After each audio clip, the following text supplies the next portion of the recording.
Hello students. Now this is a important topic of current electricity chapter of class 12th, law of resistance. Law of resistance. तो बहुत basic concept है जो class 10th में भी पढ़ा है कि resistance of a wire is directly proportional to its length and inversely proportional to its area. यानी कि रेजिस्टेंस लेंथ के डायरेक्टली प्रोपोर्शनल होता है और एरिया के इनवर्सली प्रोपोर्शनल होता है। जब इसको हटाते हैं तो यहां पे एक कांस्टेंट लगाते हैं जिसको हम बोलते हैं resistivity. Resistivity, rho is what? Resistivity. अब ये जो रेजिस्टिविटी होती है जिसकी यूनिट होती है ओम मीटर। याद रखिएगा, रेजिस्टेंस की यूनिट तो होती है ओम, लेकिन रेजिस्टिविटी की यूनिट होती है ओम मीटर। अब बिल्कुल बेसिक बात समझ लो आप कि रेजिस्टेंस वायर की लेंथ पर डिपेंड करता है, रेजिस्टेंस वायर की एरिया पर डिपेंड करता है, रेजिस्टेंस मटेरियल पर डिपेंड करता है, रेजिस्टेंस टेम्परेचर पर भी डिपेंड करता है।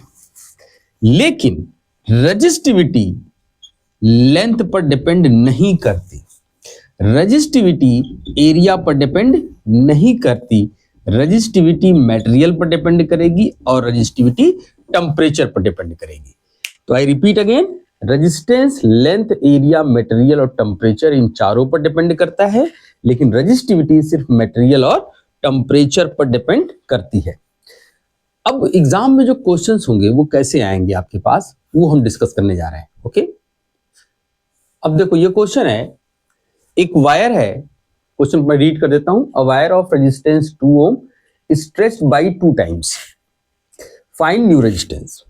यानी एक वायर था जिसकी लेंथ को आपने 2 टाइम्स बढ़ा दिया, तो उसका नया रेजिस्टेंस बताना है। अब देखो ध्यान से पिक्चर को देखो, मान लो ये वायर है जिसकी लेंथ है L और इसकी एरिया ऑफ क्रॉस सेक्शन थी A।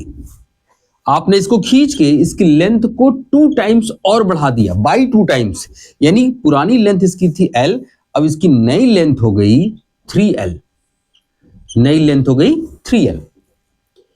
तो एरिया भी बदल जाएगा, क्योंकि जब आप वायर को खींचोगे तो वो थिनर हो जाएगा, पतला हो जाएगा। तो मान लेते हैं कि नई एरिया हो गई A', area of cross section A'। अब इस बात को समझो यहां पर कि जब आप वायर को खींचोगे तो वॉल्यूम क्या रहेगा, उसका कांस्टेंट रहेगा। तो volume is constant, volume is constant. तो अगर वॉल्यूम कांस्टेंट है तो इनिशियल वॉल्यूम यानी कि area into length is equal to final volume. अब यहां से L से L कट गया तो A' बराबर आ गया A/3। कहने का मतलब ये हुआ कि अगर लेंथ 3 टाइम्स हो गई तो एरिया 1/3 टाइम्स हो गई। डायरेक्ट भी कर सकते हो तुम। अब देखो लॉ ऑफ रेजिस्टेंस का formula R is equal to rho L/A, ये केस 1 यानी इन द बिगनिंग। अब आपने क्या किया, उसकी लेंथ को बढ़ा दिया, कितना कर दिया, L की जगह पे आ गया 3L और नई एरिया कितनी हो गई A/3, नई एरिया हो गई A/3। अब ये 3 ऊपर चला गया तो R' बराबर हो गया रो 9 times of L/A, equation number 2। अब आप ध्यान से देखो, यहां अगर मैं R' को R से डिवाइड कर दूं, R'/R कर दूं, तो रो से रो कैंसिल हो जाएगा, L से L कैंसिल हो जाएगा, A से A कैंसिल हो जाएगा, आपको मिलेगा 9। ठीक है, करके दिखा सकते हैं हम यहां पर रो 9L/A अपॉन रो L/A, ये कैंसिल, ये भी कैंसिल, ये भी कैंसिल, 9 आ गया। यानी कि R' is equal to 9 times of R। अब पहले रेजिस्टेंस कितना था 2 ओम, तो 9 इंटू 2 यानी कितना आ गया 18 ओम। यानी अब उसका नया रेजिस्टेंस हो गया 18 ओम। तो ये एक सिंपल क्वेश्चन था जिसमें आपने वायर की लेंथ को 2 गुना बढ़ाया था। ठीक है, अब और क्वेश्चन हम देखते हैं। अब देखो ये क्वेश्चन नया, a constantan wire of resistivity, constantan एक एलॉय होता है, of resistivity rho is stretched to make its 2% longer, यानी उसकी लेंथ को 2% ज्यादा बढ़ा दिया। Find percentage change in its resistance. यानी अगर मैं ये मान लूं कि वायर की इनिशियल लेंथ L थी, इनिशियल, इसको इनिशियल लेते हैं और ये फाइनल। तो इनिशियल लेंथ अगर L थी तो उसमें 2% और बढ़ा दीजिए, यानी कि L में 2% और ऐड कर दो, तो L 2% ऑफ L, तो L प्लस 2% ऑफ L हो गया बच्चों 2/100 इंटू L, यानी ये आ गया आपका फाइनल। इसको मैं इनिशियल ले लेता हूं, और ये हो गया फाइनल। तो ये फाइनल लेंथ हो गई उसकी 2 बाई यानी कि 1.02 L। ओके, ये इनिशियल और ये फाइनल। अब वायर की एरिया ऑफ क्रॉस सेक्शन मान लो इनिशियल थी AI, इनिशियल लेंथ था LI, फाइनल एरिया है AF और फाइनल लेंथ है LF। क्योंकि वॉल्यूम क्या है, कांस्टेंट है, तो वॉल्यूम इज कांस्टेंट। वायर को आप खींचेंगे तब भी वॉल्यूम कांस्टेंट रहेगा। तो initial area of cross section AI, LI and AF and LF। अब आप यहां पे ये वैल्यू अगर पुट कर देते हो तो AI LI की जगह L, AF and 1.02 into L, ये L से L कैंसिल हो गया, तो ये आ गया AF यानी AI अपॉन 1.02। ये क्वेश्चन 1 ले लेता हूं मैं। नाउ R1 यानी RI is equal to rho LI AI and RF is equal to rho LF by AF। Equation number 2 and 3। Okay, मैंने रेजिस्टेंस का फॉर्मूला लिख दिया, RI rho L by A, बस इनिशियल एंड फाइनल के term में लिखा है RF by RI। जरा डिवाइड कर देते हैं, तो रो से रो तो कैंसिल हो गया। LF की वैल्यू कितनी है LF की वैल्यू है 1.02।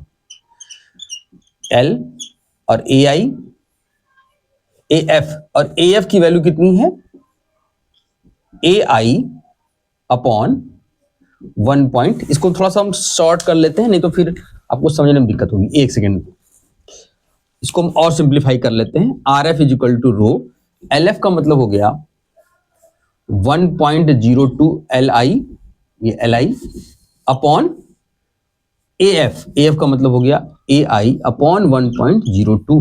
अब ये ऊपर चला गया बच्चों, तो RF इज इक्वल टू आ गया rho LI by AI and 1.02 का whole square. Okay, 1.02 whole square. अब आप देखो इसमें समझो,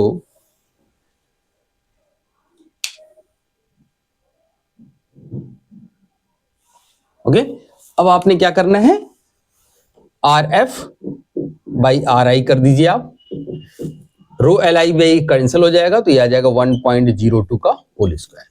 परसेंटेज चेंज निकालना है आपको, तो परसेंटेज का मतलब होता है final by initial minus 1 into 100। Final by initial minus 1 into 100। और फाइनल बाई इनिशियल कितना है आपका 1.02 का होल स्क्वायर माइनस 1 इंटू 100। इसको सॉल्व कर लीजिए, ये आ जाएगा आपका, एक बार ऐड कर लीजिए और एक बार इसको सब्ट्रैक्ट कर लीजिए, इसको सॉल्व कर लीजिए, you will get the answer 4.04। इसको सॉल्व कर लीजिए आप, 4.04। तो answer is 4.04। Okay, now we will solve next में। अब देखो ये क्वेश्चन है, two identical metal slab are joint together as shown in the diagram, find the resistance of each.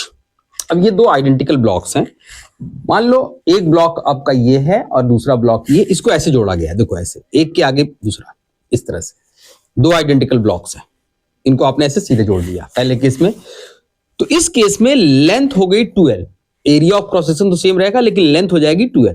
दूसरे केस में इसको एक के ऊपर एक रख दिया आपने, ऐसे रख दिया, तो इस केस में लेंथ सेम रहेगी और एरिया कितनी हो जाएगी 2A, क्योंकि दोनों ज्वाइंट हो गए। तो पहले केस में लेंथ 2 टाइम होगा, इस वाले केस में लेंथ हो जाएगी 2L, एरिया A रहेगी, और सेकंड केस में एरिया 2 टाइम्स हो जाएगी और लेंथ सेम रहेगा।